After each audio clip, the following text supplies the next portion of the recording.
Before we get into the video, could everyone please subscribe to my channel? Thank you so much. I don't know if I'm telling this story for sympathy, forgiveness, or maybe just to let it out of my system. Whatever the reason, I'm not proud of what I did, and I don't expect anyone to understand, but I need to say it, even if just once. My name is Mayla. I was 34 when it happened. I had been married to Adrian for 9 years. We lived in a small town where everyone knew everyone else and rumors traveled faster than the wind. From the outside, my life probably looked stable, comfortable home, decent income, a husband who never missed dinner. But from the inside, things were different, and it took me a long time to admit that Adrian wasn't a bad man. He never raised his voice or his hand, he was steady and reliable. But that was all. It was like living with a coworker or a roommate. We had the same conversations every day. How was work? What's for dinner? Did you take the trash out? There were no surprises, no curiosity, and slowly I became invisible in my own marriage. I had started working part-time at a local bookstore. It wasn't about the money, I just needed something to fill my days. That's where I first started seeing Emil regularly. He was Adrian's childhood friend. They had known each other since school and still saw each other now and then. Emil was nothing like Adrian. He was spontaneous, funny in a quiet way, and he noticed things like when I changed my hair or when I seemed tired. The first time Emil came into the shop, it wasn't unusual. He came in looking for a book about vintage motorcycles. We talked for a few minutes, mostly about the book, but what I remember most is that he asked me how I was, not the way people ask out of politeness, but like he actually wanted to know. That question, asked sincerely, stayed with me all day. Over the next few weeks, he stopped by more often, always with a new excuse. A book he wanted, a gift he needed to buy, sometimes just a coffee from the cafe next door. And slowly we talked more. Nothing dramatic, just small moments, but those moments were what I'd been missing. I began to feel seen again, and I didn't realize how much I had needed that. I didn't tell Adrian that Emil was coming by so often, not because I was hiding anything, at least not yet, but because I knew he wouldn't understand. He would think it was strange or inappropriate. Maybe it was, but to me, it felt like breathing again after holding my breath for years. One Thursday afternoon, it was raining hard, the kind of rain that soaks you through no matter what you're wearing. Emil came in, dripping wet, holding a bag with a plastic-wrapped novel inside. I laughed and told him he looked like a drowned cat. He smiled and said, I came for the book, but also the company. That was the first time I felt it, a pull. I didn't want to name it, and I knew I had to be careful. I told myself it was harmless, I was just lonely. I hadn't crossed any lines, I wasn't doing anything wrong. But of course I was. Maybe not in action yet, but in heart. Things at home got colder. Adrian was more distracted than usual. He spent his evenings watching television, scrolling through his phone, answering work emails even when he didn't have to. I tried starting conversations.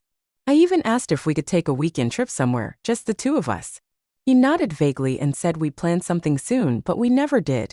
I started writing in a notebook things I wanted to say but couldn't. I wrote about my loneliness, my guilt, my confusion, and slowly I found Emil's name showing up in those pages more often than I cared to admit. One evening, after a particularly long day, I came home to find Emil's voice in my head again. He had said something earlier at the store that I couldn't forget. I had mentioned I used to paint before I got married, and he asked why I stopped. I had no good answer. I didn't even know. That question haunted me all day. That night, after Adrian had gone to sleep, I opened the hallway closet and pulled out a dusty box of old art supplies. I sat at the kitchen table and started to draw again. My hands were clumsy, but it felt like meeting a part of myself I had forgotten existed. I wanted to tell someone, and I didn't want it to be Adrian. The next time I saw Emil, I told him I started drawing again. He looked genuinely happy. That's great, he said. You should never stop doing the things that make you feel alive. That word, alive, made something twist inside me, and I realized just how long I had been numb. I began to feel like I was living two lives. One with Adrian, predictable and quiet, a house filled with polite silence, and another in brief moments with Emil, passing glances, short conversations.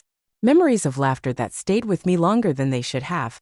One Friday afternoon, Emil waited until no one else was in the shop. He handed me a wrapped notebook. This is for your sketches, he said. Thought you deserved a clean start. It was a beautiful leather journal, untouched. I should have refused it, but I didn't. I thanked him, and for a moment, our hands touched, just briefly, but enough to make my heart thump like I'd run a marathon. That weekend, Adrian and I barely spoke. I watched him fall asleep on the couch, remote in hand, while I sat beside him sketching in the notebook Emil had given me. Every page I filled felt like a secret, and every secret made me feel more distant from my husband. One morning, I found Emil waiting outside the shop before I opened. He had coffee in his hands and a nervous look on his face. "Can we talk?" he asked. I hesitated. Everything in me told me not to go down this road, but I nodded. We sat in the back room, just 2 chairs and a small table between us. He looked at me for a long time before speaking. "I think about you more than I should," he said quietly. "And I know it's wrong, Adrian's my friend. You're married, but I can't pretend I don't care about you." My heart was racing, I didn't know what to say. A part of me wanted to tell him to stop, to never say those words again, but the other part, the lonely, neglected part, wanted to hear it all. I didn't speak, I just looked at him, and in that silence, so much passed between us. That was the moment the line blurred. We didn't touch, we didn't kiss, but something shifted, and from that day on, I knew things could never go back to the way they were. After that day in the back room, I couldn't look at Emil the same way again, and worse, I couldn't look at myself the same way either. Every interaction with him started to carry weight. Even a simple hello felt loaded. I found myself looking forward to his visits more than I should have, and when he didn't come for a few days, I felt restless, like something important was missing.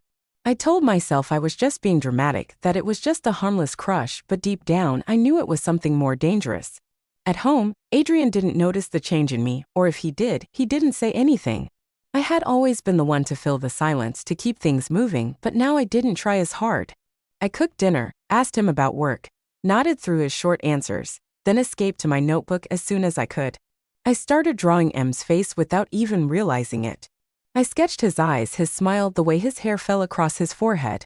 Then I'd rip the page out and throw it away, ashamed of myself, but the next night, I'd do it again. One afternoon, we closed the store early for maintenance work. Emil offered to help move a few boxes. It was just the 2 of us in the back, the sound of rain against the windows and the smell of dust and old paper in the air. I was lifting a heavy stack when he stepped in to take it from me, and our hands touched again. This time, neither of us pulled away. I don't know how long we stood there, just staring at each other. I remember feeling everything and nothing at once: fear, guilt, longing. Then I stepped back. "This is wrong," I said softly. "I know," he replied. We didn't say anything else. He helped me finish moving the boxes, and then he left without another word. But something had shifted again, and this time I wasn't sure we could undo it. That night, I sat on the couch while Adrian watched a crime show. He didn't ask how my day was, he didn't notice how quiet I was. I looked at him, really looked, and felt a strange sadness, not anger, not hate, just sadness. I remembered the man I had married, the one who used to bring me flowers just because, who once drove 6 hours in the rain just to see me for one night when we were dating, and I wondered where that man had gone. The next day, Emil didn't come by, or the next. I felt his absence like a cold draft in the room. I tried to distract myself. I rearranged shelves, cleaned the entire back office. I offered to cover a coworker's weekend shift, but nothing helped. Then, late one Sunday evening, I got a message, just one sentence: "Are you okay?" It was from Emil. I stared at it for a long time. I could have ignored it, I should have, but I replied, "I don't know." He didn't respond immediately. I sat there, my phone in my hand, wondering what I was doing. Then the screen lit up again. "Do you want to talk?" I said yes. We met in the parking lot behind the bookstore. It was nearly 9 p.m. and the street was empty. We sat in his car, windows slightly cracked, the radio playing low. Neither of us knew how to start. "I've been trying to stay away," he said finally, "but I keep thinking about you." "I think about you too," I whispered. It wasn't romantic, it wasn't dramatic. It was just 2 people sitting in a car, scared of their own feelings. We talked for a long time about life, about love, about feeling stuck. Emil said he'd always thought I was different, even back when I first married Adrian. He said he didn't want to be the reason for something falling apart, and I said I didn't want to be someone who hurt others. But we had already crossed an invisible line, we knew it, and yet neither of us could walk away. After that night, we started meeting more often, never at home, never anywhere public, always quiet, always careful. We told ourselves we were just talking, just trying to understand things, but feelings don't come with labels or warnings, they just grow. I found myself laughing again, thinking again, feeling again. Emil challenged me, made me think differently, reminded me of who I used to be, and slowly the guilt I carried started to dull, replaced by something I didn't expect: hope. But hope is dangerous when it's built on secrets. One evening, Adrian surprised me. He brought home flowers, white lilies, my favorite. I hadn't mentioned them in years. I thought we could go out this weekend, he said, just the two of us. Maybe that lake you liked. I didn't know what to say. I stared at the flowers like they were something foreign. I miss you, Mela, he added quietly. It was the first time he'd said anything like that in a long time, and it broke something in me. I spent that night pacing the hallway, unsure of what to do. I had built this secret part of my life without ever thinking what would happen if the truth collided with it. I never planned to hurt anyone. I never thought it would go this far. The next day, I told Emile we needed to stop, that Adrian was trying, that maybe things could change. Emile nodded, but his eyes were heavy. I understand, he said, but be honest with yourself. Don't stay just because it's easier than leaving. I didn't respond. I just walked away. For a few days, I tried. I smiled more at home. I told Adrian about my day. We watched a movie together. Even went for a walk around the neighborhood like we used to. But the distance between us wasn't just emotional, it had become part of the foundation. And every time I looked at, I felt like a stranger in my own life. One night, I found the notebook Emile had given me. I hadn't touched it in weeks. I opened it to the first blank page and began to write. Not sketches this time, but words, my thoughts, my feelings, everything I had held in. I wrote for hours, and when I finished, I realized I had written something like a confession. Not just to Emile or Adrian, but to myself. I didn't know what the next step was. I didn't know if I would stay or leave, if Adrian and I could rebuild, or if the damage had already gone too deep. But I knew I couldn't keep pretending anymore. The truth was coming, whether I liked it or not. A few days after I poured my truth into that notebook, I sat at the kitchen table with Adrian and placed it in front of him. He looked at it like it was a gift he hadn't expected, or maybe a letter from someone he no longer knew. I need you to read this, I said quietly. Not now, but soon. It's everything I haven't said. He didn't ask questions. He didn't get angry. He just nodded and took it. I went for a walk while he read it. My hands were cold, even in my jacket pockets, and I kept replaying every word I had written. I had talked about the emptiness, the distance between us, and yes, I wrote about Emile, not in detail, not to hurt him, but enough for him to understand how far things had gone and how lost I had felt. When I returned home, Adrian was still at the table. The notebook was closed and he sat with his head in his hands. I wish you had told me sooner, he said, his voice raw. I didn't know how to respond. He nodded slowly. I've been gone too, haven't I? Not physically, but in every other way. I sat across from him. Yes, but I let it happen. I stopped trying. I stopped hoping. There was a long silence between us, not bitter, just honest. I can't pretend this didn't happen, he finally said. But I don't want to lose you. Tears filled my eyes, but I didn't let them fall. Then we need to rebuild from nothing, not the past, just the truth. The next few weeks were the most difficult and most honest of our lives. Adrian didn't ask me to erase Emile from my memory. He didn't shame me or raise his voice. He just asked questions, hard ones, painful ones, and I answered all of them with the same honesty I had avoided for so long. I told Emile we couldn't talk anymore, not because I didn't care, but because if I was going to fight for my marriage, I had to give it everything. He understood. He didn't beg or plead, he just said, "You deserve peace, Mela. I hope you find it."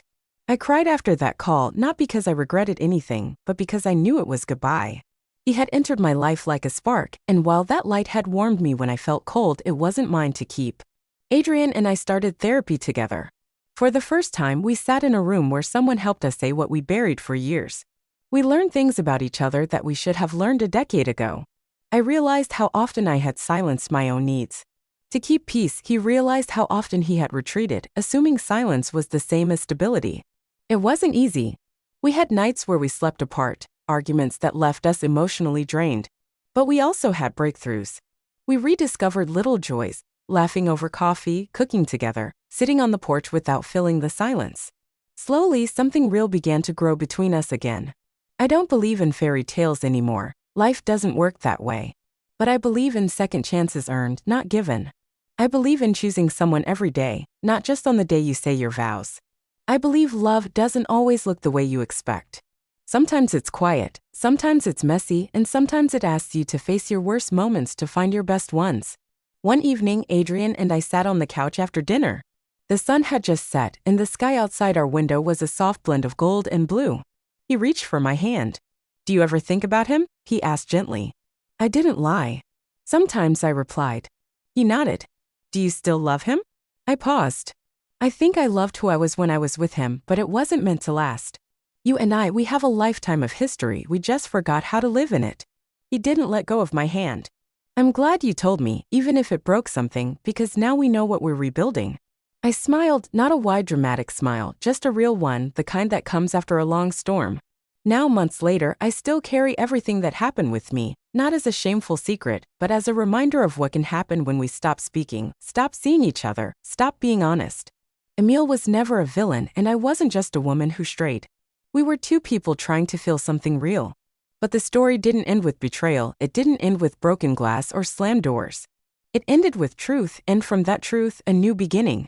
I wake up each morning next to Adrian, not out of obligation, but out of choice. We still have hard days, we still stumble. But now we talk, we look each other in the eye, we listen. And I've learned that sometimes the strongest love isn't the one that never falters, but the one that survives after it does. That's my story. It wasn't perfect, but it was real and it changed everything.